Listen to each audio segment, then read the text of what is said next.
Bom dia, pessoal. A nossa sessão hoje será sobre mieloma Smoldering e quem vai apresentar é a nossa residente no segundo ano, Laís Chaves. Laís, por favor, fique à vontade. Olá, bom dia a todos. Hoje a gente vai falar sobre um tema que a gente costuma falar pouco, mas um tema super importante, né? A gente costuma falar muito sobre mieloma, até mesmo sobre MGUS, mas o mieloma Smoldering é um tema que a gente fala um pouco menos, então é uma aula curtinha, mas que muito importante para a nossa prática clínica. O artigo que eu me baseei foi um paper de boas práticas publicado pela Sociedade Britânica de Hematologia. É esse paper aqui. Ele foi publicado no comecinho desse ano e traz umas atualizações importantes para a gente a respeito do mieloma Smoldering, passando desde o diagnóstico, a estratificação de risco e as novas estratégias de tratamento, se haveria indicação ou não, de alguma forma de tratamento precoce, né, dessas fases precoces do mieloma. Então, vamos abordar um pouquinho sobre ele. Como eu sei que a gente tem internos, residentes de clínica, vamos falar um pouquinho sobre o mieloma também, certo? O mieloma é uma neoplasia hematológica, caracterizada pela proliferação clonal de plasmócitos na própria medula óssea. E aí, existem duas condições que, muito provavelmente, muito certamente, são precursoras do mieloma, que é a gamopatia monoclonal de significado indeterminado, costumamos usar o termo MGUS, e o mieloma Smoldering, né? Primeiro aconteceria o MGUS, depois o mieloma Smoldering, e por último a progressão clonal para o mieloma múltiplo. Muitas vezes a gente já dá o diagnóstico do paciente com o próprio mieloma múltiplo. É mais raro acontecer o diagnóstico nessas condições precursoras, porque elas costumam ser assintomáticas, né? E às vezes você está investigando até um quadro geral, uma astenia, acaba vendo a presença de um componente monoclonal, investiga e aí acaba se deparando com essas duas condições precursoras. Por muitos anos, vem se estudando, há muitos anos vem se estudando o que significam essas condições precursoras, se haveria alguma indicação de tratamento e se haveria alguma forma de impedir ou retardar a progressão dessas condições precursoras para o próprio mieloma. A gente vai discutir um pouquinho isso mais na frente, o que se tem descoberto nesses estudos, quais são as indicações atualmente, tá? Mas para a gente entender bem do que se trata o mieloma Smoldering, a gente precisa falar dos critérios diagnósticos do mieloma no geral. A gente costuma dizer que existem os novos critérios diagnósticos, né, publicados pelo International Myeloma Working Group, mas eles foram publicados em 2014, não são tão novos assim. Eu acho que ainda são pouco discutidos nos ambientes acadêmicos, até nas residências de clínica médica, né? Na hemato a gente já vê bem, já trabalha bem esses novos critérios, entre aspas. Mas, assim, é importante a gente ressaltar e divulgar e disseminar esses critérios, porque foi visto que existiam alguns pacientes assintomáticos, mas que com uma taxa de 80% de progressão em 2 anos para um mieloma múltiplo real. E aí foram revistos os critérios diagnósticos utilizados antes para mieloma múltiplo e outros critérios foram implementados para que esses pacientes assintomáticos, entre aspas, entrassem com o diagnóstico de mieloma múltiplo, porque eles sentiam um benefício em sobrevida global de iniciar uma terapia. Então, lá em 2014 foram revistos esses critérios e são os critérios que a gente utiliza atualmente, né, ampliando a gama de diagnósticos de mieloma múltiplo, tratando mais pacientes de forma precoce. Para a gente entender melhor como é que a gente diagnostica as formas precursoras do mieloma, o MGUS, o mieloma Smoldering e o próprio mieloma, eu trouxe esse quadrinho comparativo, vai ser um resumo do diagnóstico de cada um, mas depois eu vou trazer bem detalhado cada um, mas é só para a gente entender numa visão mais ampla. Quando eu já tenho mais de 10% de plasmócitos clonais na medula óssea ou alguma evidência com biópsia de plasmostoma e alguma das características SLIM ou CREB, eu vou falar cada uma delas para vocês, eu já tenho propriamente o mieloma.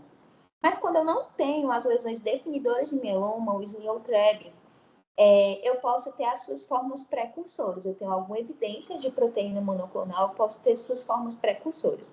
Primeiro, o MGUS, que é só evidência de uma proteína monoclonal abaixo de 3, né, miligramas por decilitro ou 30 gramas por litro, mais a ausência de qualquer lesão de órgão-alvo associada a qualquer distúrbio plasmocitário, e isso inclui qualquer dos sintomas de Slim ou Krebs.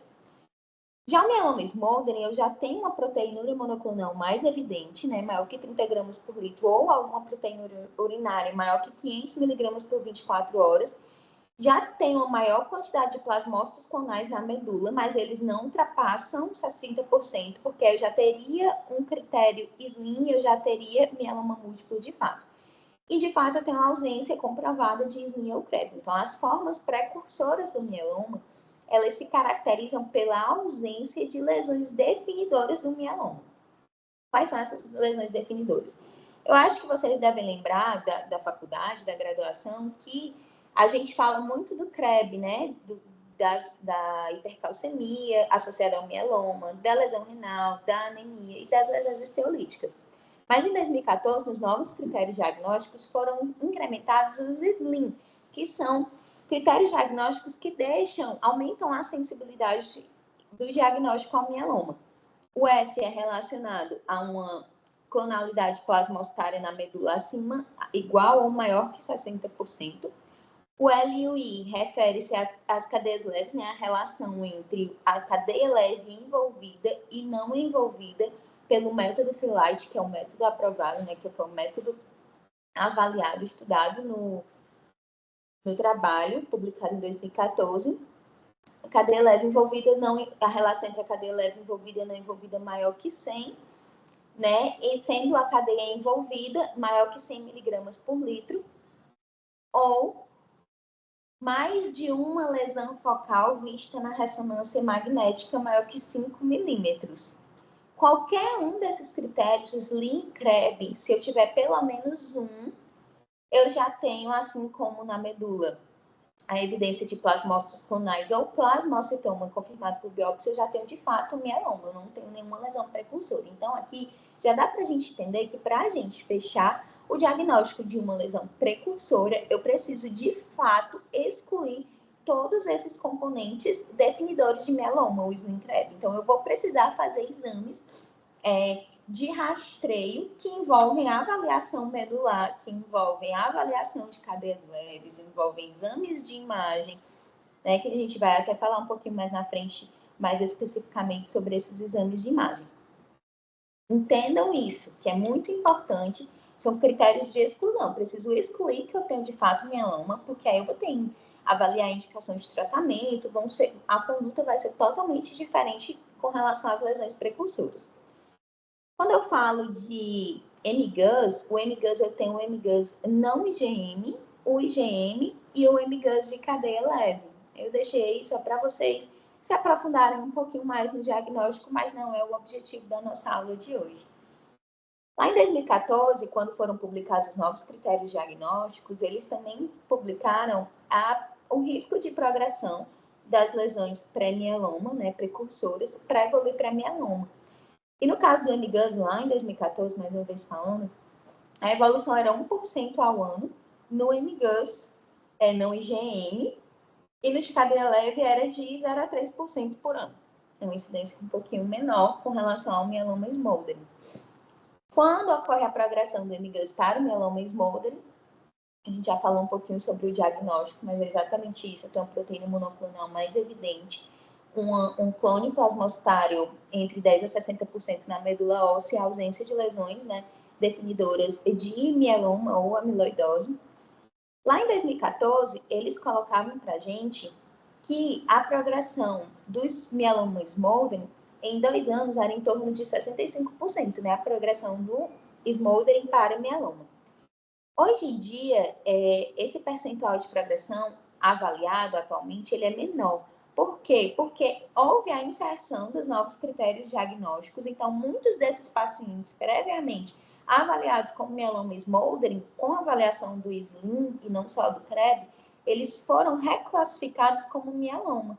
Então, a progressão do mieloma smoldering, que de fato é mieloma smoldering, é menor. menor do que aquela avaliada em 2014. Eu trouxe aqui só para a gente fazer uma comparação após a inclusão desses novos, entre aspas, critérios diagnósticos. E aqui o critério detalhado, né, da diagnóstico de mieloma múltiplo, incluindo o Islen-Krebs, que é para vocês levarem para a vida de vocês, certo? Deixa eu só passar aqui.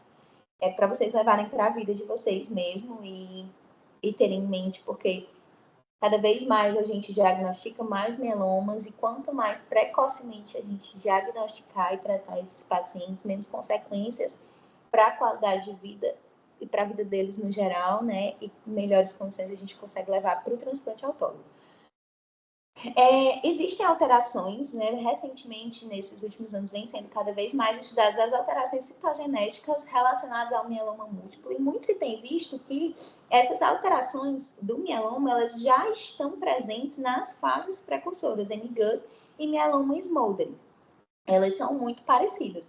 Pode haver ganho de mutações, pode haver ganho de alterações citogenéticas, é tanto que quando eu tenho a evolução clonal do MGUS para o mieloma, eu tenho que reclassificar esse paciente, reavaliar a medula, ter uma nova reavaliação citogenética, mas muito provavelmente as alterações citogenéticas que estariam presentes no mieloma múltiplo desse paciente já estavam presentes nas lesões precursoras, nos estágios precursores. As mais comuns de acontecerem são a hiperdiploidia, a trissomia principalmente dos cromossomos ímpares, as translocações envolvendo os losses da imunoglobulina e as alterações do número de cópias, principalmente deleção do 13q, ganho do 1q, deleção do 14q, deleção do 1p e deleção do 17p. Só chamando a atenção que essas alterações do número de cópias têm associado, né, aumento o risco de progressão do mieloma smoldering para o mieloma múltiplo, né? Eles são classificados como pacientes de alto risco nos critérios de estratificação de risco quando estão presentes na evolução do mieloma smoldering para o mieloma múltiplo. Só reforçando o que eu falei, a composição genômica do gene do mieloma é quase totalmente adquirida já nas situações precursoras, na grande maioria dos casos. Não que ele não possa adquirir novas mutações na progressão para mieloma, mas a grande maioria já existe, mesmo quando o diagnóstico é feito ainda nas formas precursoras. Aqui um quadrinho, só para a gente tentar reforçar mais essas alterações citogenéticas que cada vez mais aparecem na nossa prática clínica e são muito importantes para a estratificação do risco. Mas como hiperdiploidia, né, dos cromossomos ímpares, mas com exceção do 1, do 13 e do 21, as translocações associadas ao gene da imunoglobulina, envolvendo principalmente alguma translocação envolvendo principalmente o cromossomo 14, pode ver que ele está presente em todas as translocações, e outras alterações genéticas, né, que a gente já falou no slide anterior, mas que são importantes, eu vou reforçar isso mais lá na frente, já que elas entram nos critérios de estratificação de risco. Então, vamos deixar mieloma e MGUS um pouquinho de lado e vamos entrar nesse mundo do mieloma smoldering, que a gente fala pouco, como eu disse no começo da aula, a gente fala pouco, mas que é uma condição que a gente, vez por outra, se depara e a gente precisa saber conduzir muito bem esses pacientes para identificar o momento certo, né, o momento que ele transformou para mieloma e identificar o que eu posso fazer enquanto ainda tenho lesão precursora, identificar quando ele se transformar em mieloma múltiplo, porque isso vai mudar o tratamento. O mieloma smoldering é uma doença pré-maligna, né, uma doença precursora de células plasmáticas, plasmocitárias, ocorre uma evolução clonal entre o MGUS e o mieloma múltiplo. Então, na teoria, né, muitas vezes a gente não consegue ver essa progressão, mas eu tenho mieloma, eu tenho MGUS, eu tenho depois a progressão para o mieloma smoldering e, por último, a progressão para o mieloma, de fato. Os plasmócitos clonais na medula são entre 10% e 59%, e eu não tenho comprometimento de órgãos e tecidos, eu não tenho nenhum dos componentes do Islen-Krebs. É uma condição, na grande maioria das vezes, assintomática, então, quando eu diagnostico, geralmente eu estou investigando outra coisa do paciente, ou às vezes é um sintoma muito inespecífico, como uma astenia, uma perda de peso discreta. E aí, quando eu diagnostico o smoldering, o mieloma smoldering, eu não sei por quanto tempo antes ele já estava ali presente, né? Porque ele realmente é uma condição mais silenciosa. E aí, só que a gente tem dados atuais, né? Já com essa nova classificação de mieloma múltiplo, de que 10% ao ano progride para mieloma múltiplo nos primeiros 5 anos do diagnóstico, 3% ao ano nos 5º ao 10º ano do diagnóstico e 1% ao ano após 10 anos, certo? São os novos dados após incorporação desses critérios publicados em 2014. A prevalência global é de 0,53% da população, mas os estudos são feitos mais com população caucasiana. É mais comum em homens e a mediana de diagnósticos realmente é uma população idosa, né? Só lembrando da gente sempre classificar e avaliar o quão apto a tratamento esses pacientes são, talvez já lá desde o diagnóstico do mieloma smoldering, para a gente já entrar no diagnóstico de mieloma, tendo estratificado esses pacientes com relação à possibilidade de receber os tratamentos disponíveis para o mieloma. Então, a mediana diagnóstico é aos 70 anos, é uma doença de pacientes mais idosos, assim como já sabidamente mieloma também.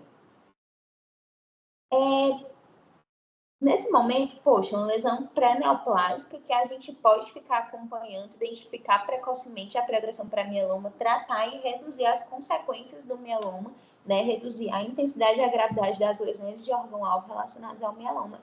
Existe indicação de rastrear essa doença?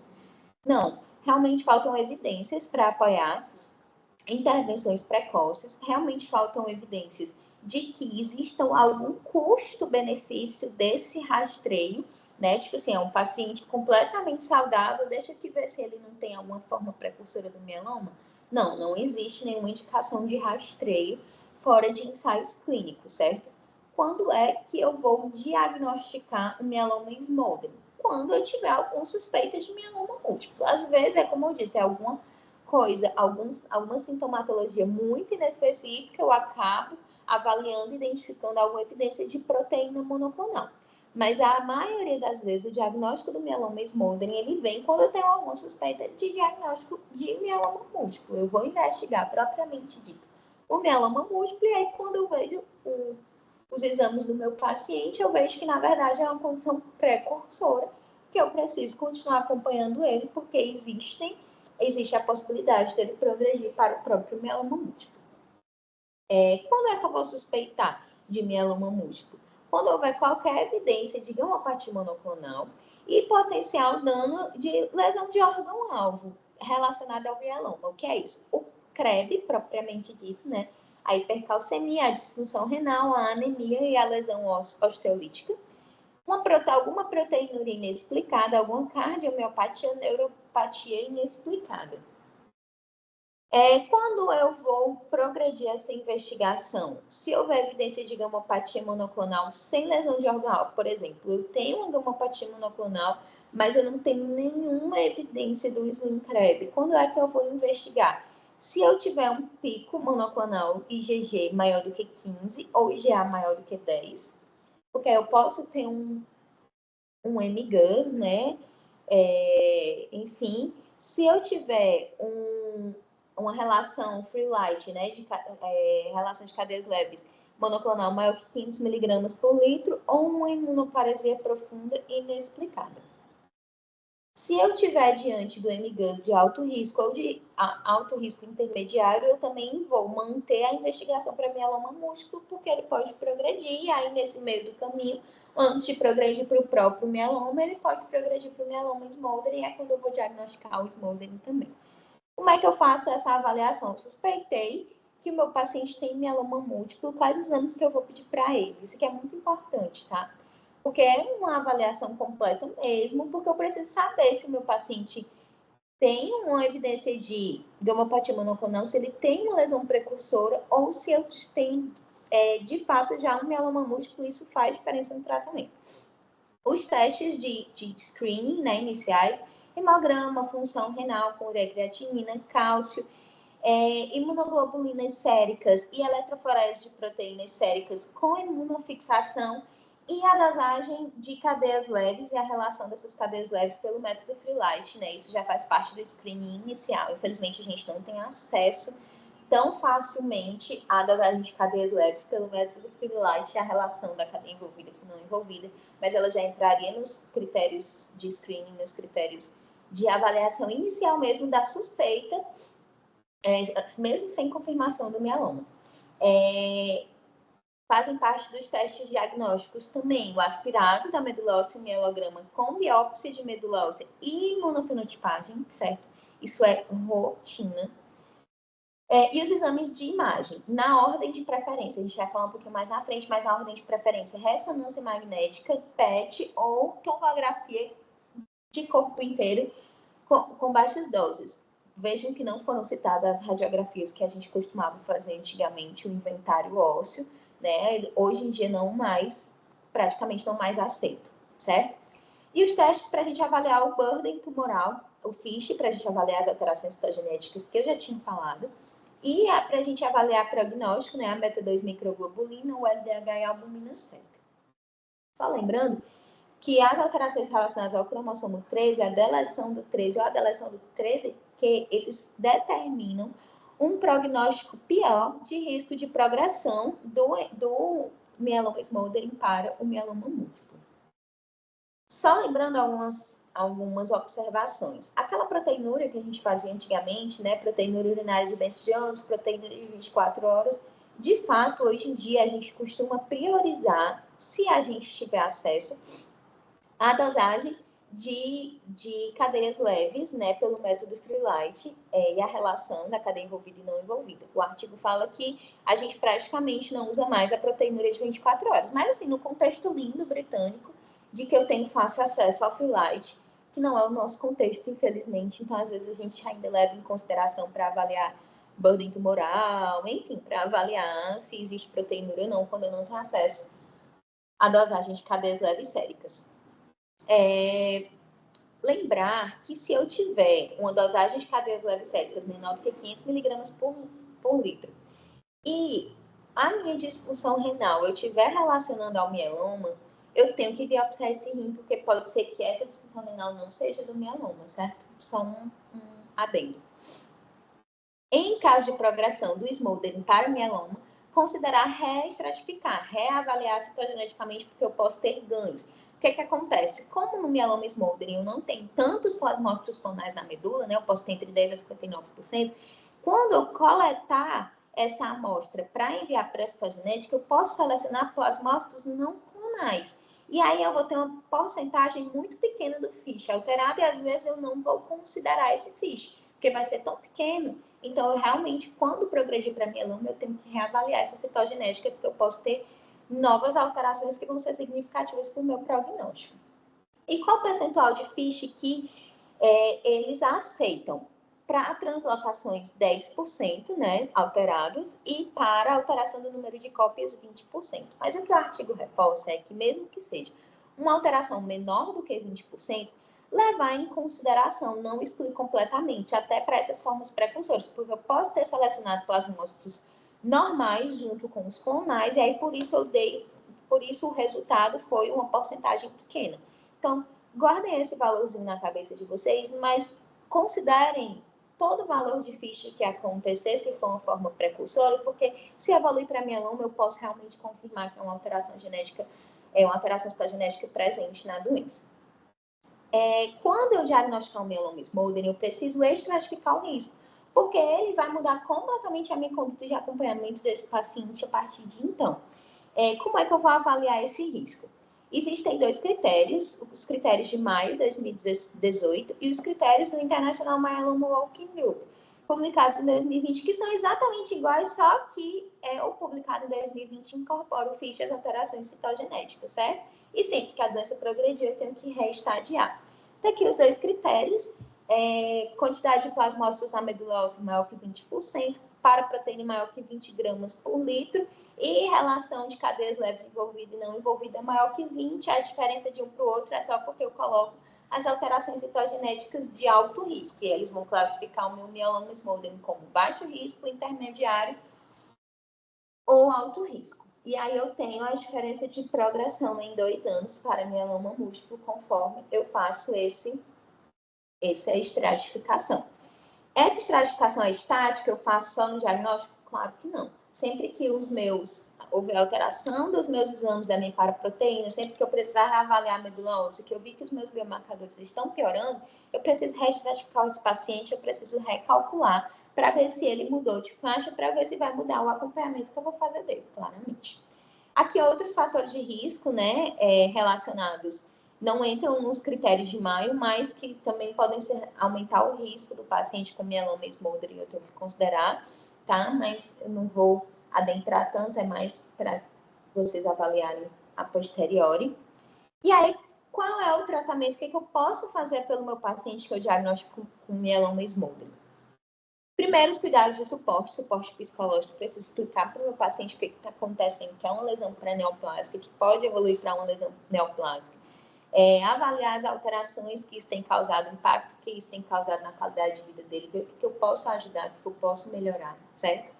A gente sabe que o mieloma aumenta as taxas de trombose, tanto venosas quanto arteriais ou neoplasia. As condições pré-neoplásicas também aumentam, mas não existe recomendação de rotina de profilaxia para TEV nesses pacientes, certo?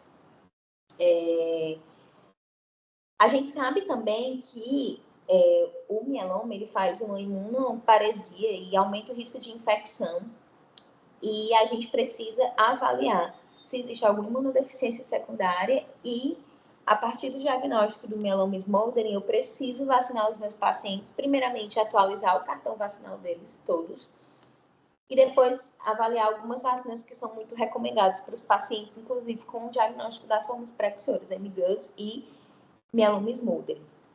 Primeiro, evitar vacinas vivas, vacinar contra pneumo 13 e pneumo 23 com 2 meses de intervalo entre uma e outra. Se eu ainda tiver infecção grave ou recorrente, é bom dosar esses anticorpos 6 semanas após a vacinação para ver se foi efetivo ou não, porque eu posso fazer imunoglobulina nesses pacientes e eu tenho que repetir essa vacinação a cada 5 anos. Vacinar contra zoster nos maiores de 50 anos são 2 doses da vacina recombinante. Vacinação anual contra a gripe, tanto para o paciente quanto para os familiares. Vacinação contra a Covid-19, tanto para os pacientes como para os familiares. Não existe recomendação de testes de rotina para a Covid, mas sempre que o paciente for diagnosticado com Covid-19, estiver nos primeiros 5 dias de início de sintomas da doença, eu preciso tratar ele com o tratamento anti-Covid disponível atualmente. E se eu tiver infecções bacterianas recorrentes, considerar antibiótico terapia profilática, certo? Se essas infecções forem recorrentes ou graves. E avaliar a administração de imunoglobulina se IgG menor do que 4, se infecções recorrentes ou graves, mesmo após 6 meses de antibiótico terapia profilática. E se houver falha documentada na resposta à vacinação para pneumococo. A gente sabe que a gente faz bifosfonato para o paciente com mieloma múltiplo. No paciente com as formas precursoras, ele não é recomendado de rotina, a não ser que vai iniciar alguma terapia anti-mieloma, que não é o caso aqui. E eu vou iniciar bisfosfonato só se eu tiver um paciente com mieloma Smoldering com osteopenia e osteoporose, que ele vai começar pela própria doença de base, da osteopenia, osteoporose e osteopenia com fatores de risco, né? Então, é importante a gente investigar se ele tem osteopenia ou outros fatores de risco ou própria osteoporose para indicar o bisfosfonato. Mas, se não, só pelo mieloma Smoldering, eles não estão indicados. E aí, mais importante que eu considero dessa aula é como eu vou monitorar esse meu paciente. Tudo bem, diagnostiquei, dei todo o meu tratamento de suporte, vacinei meu paciente, como é que eu vou ficar vendo ele? É importante a gente detectar precocemente a progressão, né, do SNIM para o CREB, ou do Smoldering para, de fato, o mieloma, porque reduz a intensidade e a frequência dessas lesões de órgãos que são irreversíveis, né? Então, é bom a gente ficar acompanhando. O acompanhamento é basicamente com exames bioquímicos e exames de imagem mesmo, tá? A frequência de reavaliação com os exames laboratoriais, que eu vou falar mais na frente, ela é trimestral no primeiro ano para os pacientes de baixo risco a intermediário risco, e semestral, basicamente semestral, se eles ficarem estáveis nesse primeiro ano. Se os marcadores bioquímicos estiverem evoluindo, né, e o paciente estiver aumentando de grupo de risco nos primeiros 5 anos, é importante que eu transforme essa monitorização dele para monitorizar como um paciente de alto risco. O que eu vou pedir normalmente? O básico: hemograma, função renal, perfil histometabólico, imunoglobulinas séricas, eletroforese de proteínas séricas para avaliar a proteína monoclonal e dosagem de cadeias leves séricas, pelo método Freelite. E exame de imagem, de preferência anualmente nos primeiros 5 anos, se o paciente tiver alguma suspeita clínica de progressão do ósseo, se o componente monoclonal de proteína monoclonal estiver aumentando progressivamente, e eu vou sempre utilizar a mesma técnica do diagnóstico inicial. Por exemplo, se inicialmente eu fiz uma TC de baixa captação de corpo inteiro, eu vou continuar com TC. Se eu fiz ressonância ou PET, ideal é continuar com o mesmo do diagnóstico. Lembrando que a doença óssea ela pode progredir de forma assintomática, certo? Como eu já tinha falado antes, a radiografia de ossos longos não é mais recomendada, ela é muito pouco específica ou muito pouco sensível. A TC de corpo inteiro é realmente a primeira escolha e a gente tem mais acesso para avaliar essas lesões osteolíticas. Porém, se TCs negativas, considerem o uso de ressonância de corpo inteiro ou ressonância da coluna da pelve ponderada em difusão, porque é realmente a modalidade mais sensível para detectar essas lesões focais. O PET ele é comparável à ressonância, então ele pode ser usado quando tiver alguma contraindicação à realização da ressonância, certo? Aqui é só um resumo do que eu falei com relação aos exames de imagem, eu deixei aqui para vocês conseguirem acessar a minha fonte com relação a isso, certo? E se o paciente for um mieloma smoldering de alto risco, a minha frequência de avaliação ela fica de trimestral nos primeiros 5 anos do diagnóstico, e é importante considerar a inclusão em ensaios clínicos se tiver disponibilidade. E, de fato, independente de dor óssea, de progressão de proteína monoclonal, repetir os exames de imagem anualmente, né? Principalmente se tiver evolução dos marcadores da doença. E se tiver alguma lesão focal única ao diagnóstico, ou alguma lesão suspeita que eu não consegui caracterizar muito bem, eu vou reduzir o intervalo, né, para repetir esses exames de imagem a cada 3 a 6 meses e não anualmente. Lembrando que uma intervenção precoce, que essa intervenção precoce, tratar o mieloma smoldering, ele reduz as taxas de progressão. Eu já estou tratando antes de progredir, né? Pode ter efeito na mortalidade, mas ele é controverso. Mas sempre tem toxicidade relacionada a essas intervenções. E poucos estudos conseguiram pesar esse custo-benefício da toxicidade com a redução de mortalidade / redução de progressão de doença. Então, hoje em dia, não está indicado, até o presente momento, o início de tratamento anti-mieloma nessas formas precursoras, MGUS e mieloma smoldering. Apenas acompanhamento e tratamento de suporte, não tratamento anti-mieloma. Mas tem muitos estudos acontecendo atualmente. Essa tabela traz esses estudos, principalmente fase 1, mas tem fase 2, fase 3 também, envolvendo lenalidomida e outras medicações anti-mieloma, mas nada comprovado ainda. Eu trouxe 2 estudos para mostrar para vocês.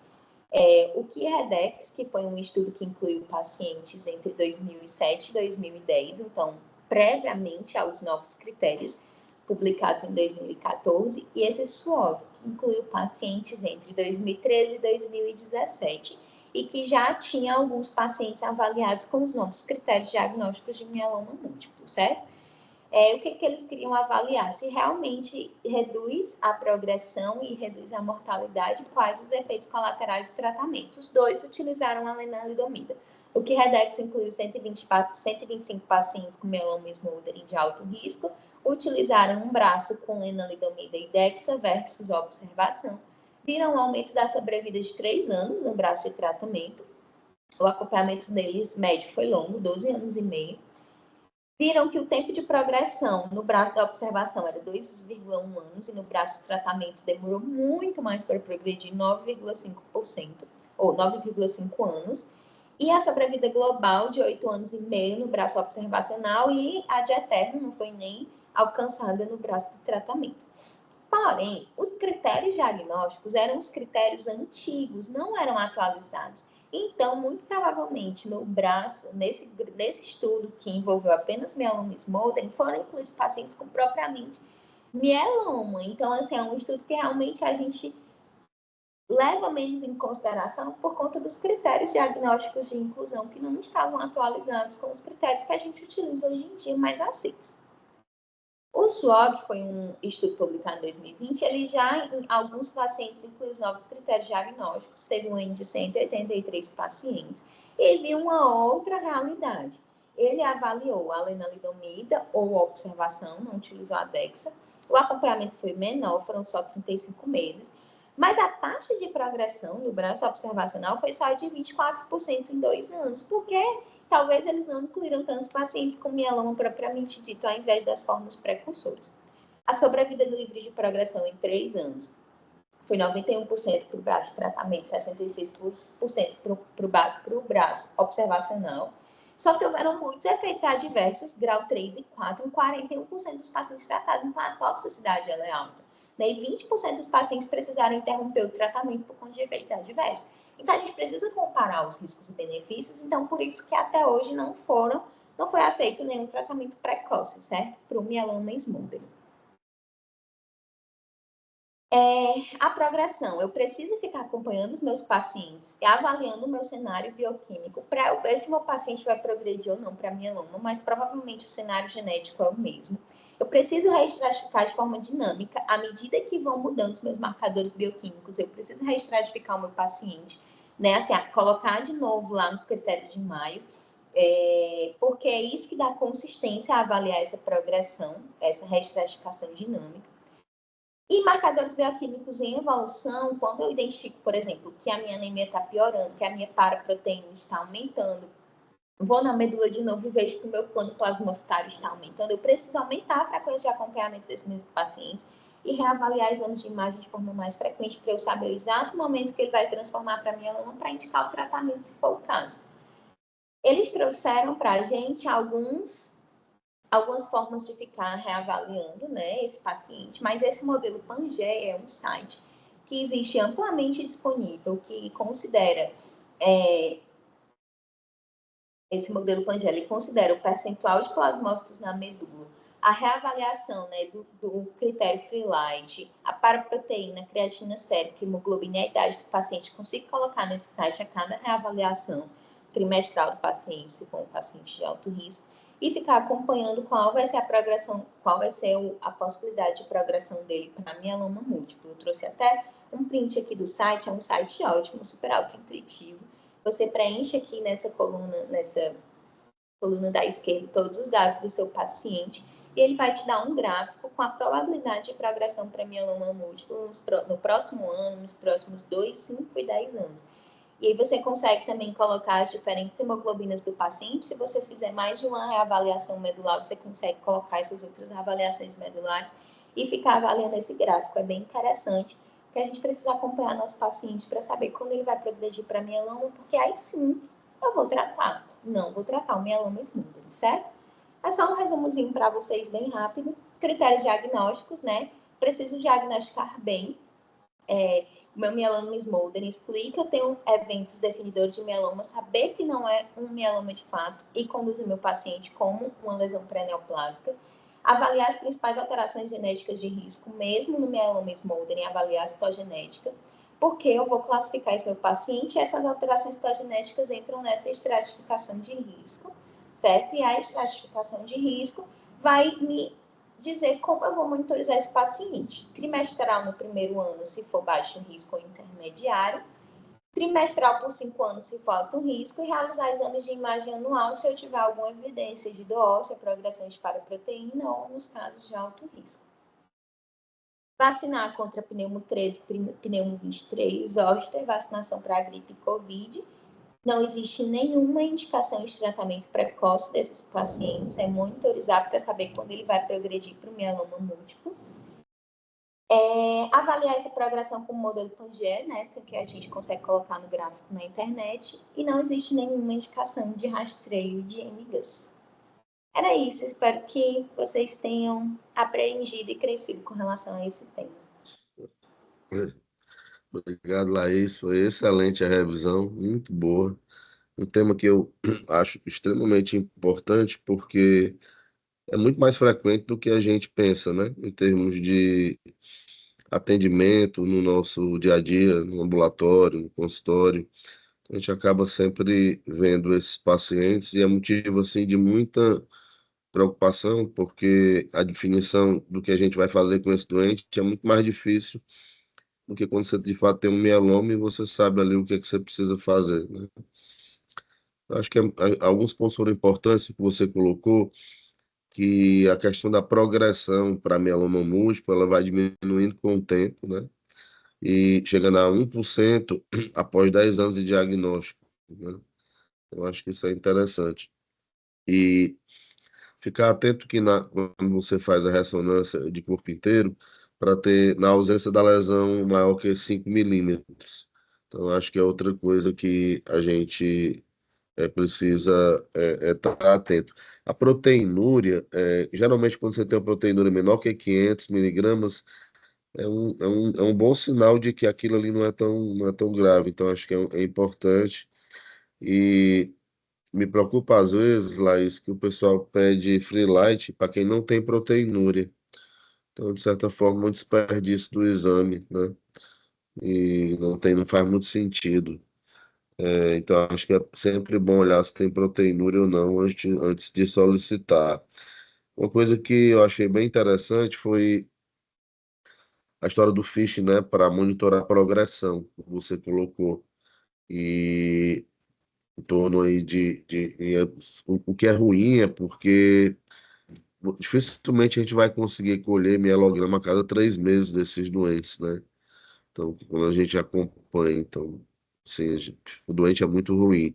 Uma coisa que me ocorreu é que, pensando no uso do inibidor de osteólise, uma das possíveis indicações, você diria que, na verdade, eu acho que uma densitometria óssea para ver a osteoporose resolve, né? Você leu alguma coisa sobre isso? É isso mesmo, professor. Eles indicam a gente rastrear a osteoporose, a osteopenia e outros fatores de risco para poder indicar o bifosfonato. Entrar na nossa rotina, a gente se preocupar com isso também, sabe? Não faz sentido você pedir uma densitometria nesses casos, né? Faria sentido, né? Você, para pensar em Exatamente, não tem osteoporose, conduta. né? Porque aí você, mesmo com a limitação da tomografia de corpo inteiro, mesmo a ressonância, e o PET a gente dificilmente consegue, porque no serviço, inclusive no serviço privado, o PET é restrito para estadiamento de linfoma, né? Dificilmente a gente consegue para mieloma. A questão do tratamento desses doentes, para mim, é assim, intocável que isso é estudo clínico, tá? Hoje, tá? Então, assim, a gente tem que responder hoje. Porque você tem um efeito da mortalidade controverso, uma doença que, apesar de cada vez mais tem se falado de doença residual mensurável, né? E tratamentos com 4 drogas, que você consegue, né, ter uma DRM negativa, etc e tal, ainda é uma doença que a gente tem uma capacidade de cura muito pequena, né? E com muitas discussões. Então, acho que tratar um doente desse, realmente, para mim, tem que ser estudo clínico, porque você tem que considerar a toxicidade, né, e a qualidade de vida, mesmo nesse Redex que você mostrou, que houve benefício. Lá atrás, a gente sabe que eles não utilizaram, né, o International Myeloma Working Group atualizado, né?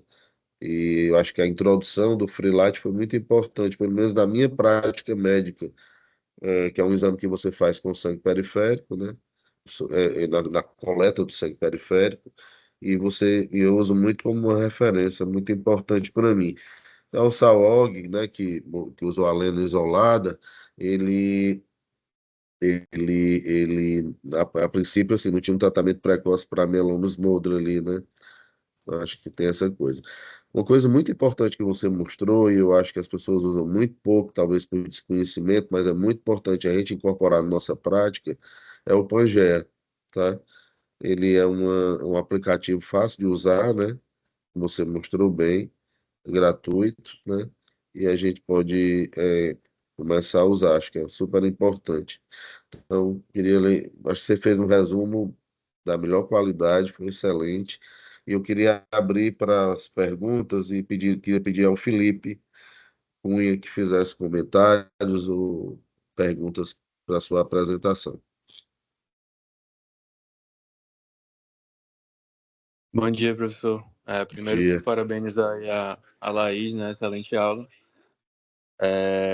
Acho que reforça bem, essa apresentação reforçou bem, né, a importância da gente conhecer os critérios do Smoldering, né, no sentido de diferenciar da gamopatia monoclonal que está determinado, né, e do mieloma, justamente por essa questão da indicação de tratamento, né, o intervalo de rastreio que a gente tem que ficar, né, então ficar bem atento à porcentagem de plasmócitos, né, o grau do pico monoclonal e investigar bem a presença ou não de critérios clínicos. E definindo o smoldering, né, traz mais uma vez a importância da estratificação de risco na nossa prática, né? Então, na estratificação de risco, né, também levando em conta o grau do pico monoclonal, né, o free light, e já reforçando aí, como a Laís falou bem, a importância da citogenética, né, nessa estratificação já no smoldering, para a gente conseguir ficar mais, com esse paciente mais próximo, né? Então, ficar atento às alterações de alto risco, né? A translocação 414, 1416, a alteração do 13P, que vai mudar a nossa prática clínica, né? Que vai mudar a nossa conduta acerca desse paciente. Ainda que hoje não existe o tratamento, né? Mas se a gente tivesse disponível na indicação, inclusive, seria de encaminhar para ensaio clínico, né? Então, parabéns pela aula, e acho que foram esses principais pontos que eu achei. Obrigado, Felipe. Eu queria aproveitar a presença da doutora Maria Luísa, da citogenética, aqui, para ela fazer um comentário sobre o FISH, a frequência, e o trabalho que a gente vem desenvolvendo de estratificação de risco. Ela podia contribuir de alguma forma. Poderia falar, Maria Luísa? Oi, bom dia. Bom dia. Queria parabenizar a Laís primeiro, a aula foi muito boa. E queria dizer que eu achei bem interessante essa questão que ela trouxe da frequência de 10% do FIT, porque na prática, pela regra citogenética, a gente só relata quando a gente tem mais de 18 a 20%, né, dessa alteração. E concordo plenamente com o que foi exposto, que é importante, se a gente tiver 10 ou até menos de 10, a gente relatar, entrar em contato com o médico, já que a gente pode estar realmente pegando plasmócitos não clonais, que é algo muito comum de acontecer. E é algo que dificilmente a gente faz em relação a considerar esses 10%, porque a gente tem muito com ficha, a gente precisa de ter a qualidade e a certeza da hibridização. E muitas vezes fica meio dúbio se aquilo é realmente uma alteração ou se é algum problema técnico de hibridização, principalmente no material do mieloma, que é um material difícil da gente ter o crescimento celular. Então, a hibridização e a análise desse material, ele realmente é mais difícil. Mas é algo que eu acho que a gente pode começar, né, implementar, diminuir aí para 10% e sempre relatar quando a gente tiver alguma suspeita de alteração para fazer essa correlação com a clínica do paciente. E Só, outro pode seguir.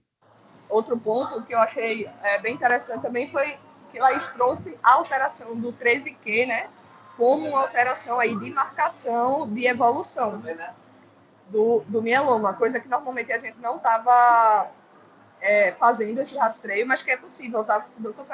A gente fazer lá no Emulse, inclusive, a gente tem a sonda do 13Q, que majoritariamente a gente usa para LMA.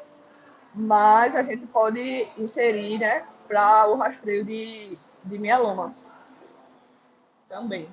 Perfeito. Muito obrigado. Só um comentário, é que assim, o 10% só é usado no FISH, na translocação, né? E, e 20% acho que na alteração de número de cópias, não é isso? Isso mesmo, Essa, professor. essa seria essa, ou seria esse, então tem que ter cuidado com isso. E excelente que a gente pode introduzir o 13Q aí na nossa avaliação. Eu gostaria de deixar aberto para algum comentário, alguma pergunta, se alguém quisesse falar. Seu Fernando, aqui é o Sérgio, tudo bem? Tá dando para me ouvir? Bom dia, Sérgio. Tá sim, Bom claro. dia, tudo bom? Bom dia. Laís, parabéns aí pela apresentação, foi muito bacana mesmo. É, assim, eu já discuti com alguns residentes também no ambulatório, que de vez em quando aparecem esses pacientes para a gente, né? E eu bato muito na tecla que para esses estados precursores não é só você acompanhar proteína monoclonal e pronto, né? Tem que se preocupar com essas outras coisas que você falou muito bem, né? Vacinação, A questão da osteoporose, a gente já pediu a densitometria para alguns pacientes no ambulatório. Alguns já estão até tratando a osteoporose, né?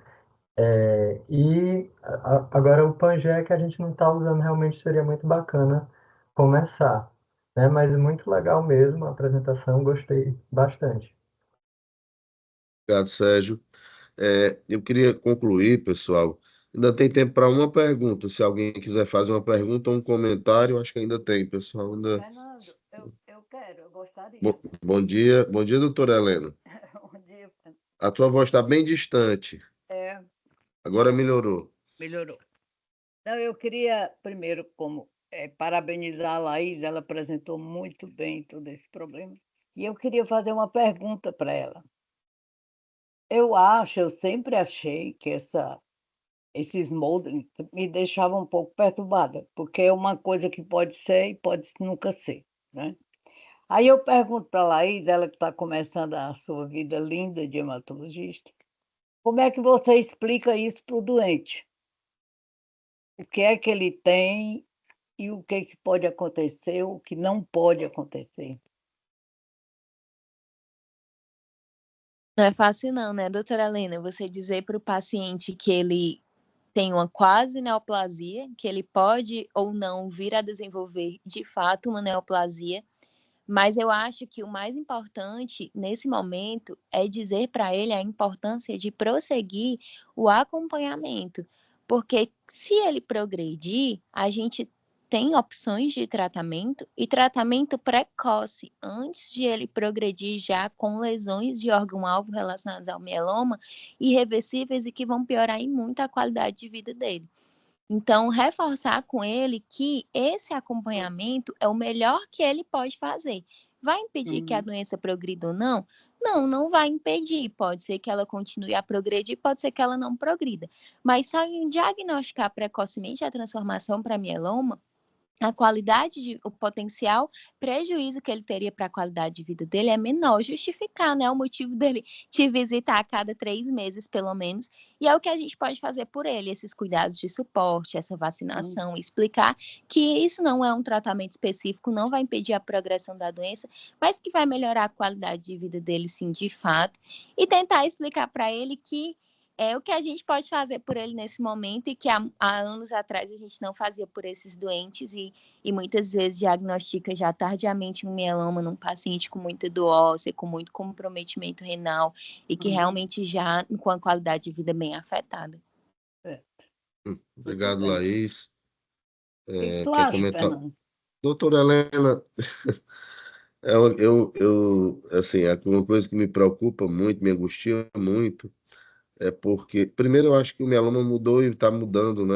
A abordagem, o entendimento, o conhecimento. Acho que, da onde a gente partiu lá atrás, porque tem hoje, é diferente. Então, esse é um ponto. Uma coisa que me angustia muito é porque, assim, não é raro, não é infrequente nós recebermos doentes já vistos em outros locais, por outros colegas, é, às vezes com indicação de transplante nesse cenário aí, e, e de tratamento, entendeu? Então, isso é muito complicado, porque você desfazer isso na cabeça de um doente não é fácil, não. Então, você não é uma coisa simples, não, tá? E alguns até não acreditam em você. Então, é preciso ter muito critério, é preciso ter muito discernimento, né, nessa questão. Porque volta ao que eu falei inicialmente na nossa conversa. Quando é um mieloma claro, tem questionamento, tem que, a despeito dessas drogas todas, principalmente no SUS, a gente não tem outra alternativa, tem que ir para o transplante mesmo, acabou, encerrada a história. Mas nesse cenário, me angustia muito e, às vezes, até gamopatia monoclonal significado indeterminado. Então, eu acho que essa atualização é fundamental. Gostei muito desse protocolo, por isso que eu fiz questão de trazer para nós discutirmos aqui. E volto a dizer, isso não é infrequente, é preciso as pessoas estarem atualizadas nesse aspecto. Então, muito boa sua pergunta, porque provocou essa discussão, né? Eu queria agradecer a Laís, parabenizar mais uma vez, foi excelente sua apresentação, e agradecer a vocês. Na verdade, convidar quem puder hoje à noite, tem uma discussão muito boa na plataforma Hematolog do Einstein, em vários atores aí envolvidos com a terapia celular na América Latina, a maioria do Brasil, mas tem gente de fora dos Estados Unidos também, Colômbia, eu acho, que vão falar em que cenário está o carticel, tanto acadêmico, principalmente acadêmico, na América Latina. Então, às 19 horas, é pela plataforma Hematolog do Einstein, acho que vale a pena, quem puder assistir, acho que vai ser bem legal. A gente vai apresentar o projeto aqui do Ceará, né, o nosso Mandacaru. Tá bom? Então, bom dia, boa semana para vocês. Fiquem com Deus. Muito obrigado, Laís. Parabéns. Obrigado a todos, pessoal. Valeu. Tchau, Obrigada, tchau. professor. Obrigada, gente. Bom dia. Tchau, bom dia. Tchau.